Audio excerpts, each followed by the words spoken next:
Hello అండి, bachelors కానీ వేరే ఎవరైనా సరే ఈజీగా చేసుకునే మజ్జిగ చారు అండి. ఏ విధంగా చేయాలో చూసేద్దాం. ఇదిగోండి, కొంచెం పెరుగు తీసుకుని దాంట్లో కొంచెం వాటర్ పోసి ఈ విధంగా మజ్జిగలా చేసుకుని పక్కన పెట్టుకోండి. ఇదిగోండి, టేస్ట్కి తగ్గ సాల్ట్ వేసేసుకుని పక్కన పెట్టుకోండి. స్టవ్ వెలిగించి ప్యాన్ పెట్టుకుని ఆయిల్ పోసుకోండి. ఆయిల్ పెద్ద ఎక్కువ ఏం పట్టదండి, కొంచెం వేసుకోండి సరిపోతుంది. చెదక్కొట్టి పెట్టుకున్న ఎల్లుల్లిపాయ రేకలు వేసుకోండి.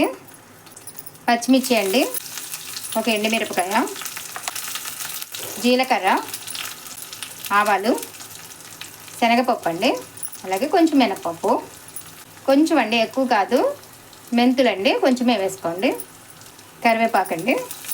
ఈ తాలింపు బాగా వేగనివ్వండి. ఈ తాలింపులోనే పసుపు కూడా వేసేసుకోండి. తాలింపు దించుకునే ముందు ఇదిగోండి ఇంగువ వేసేసుకొని ఇంకా తాలింపు మనం వేసుకున్న తాలింపుని ఈ మజ్జిగలో వేసేసుకోండి.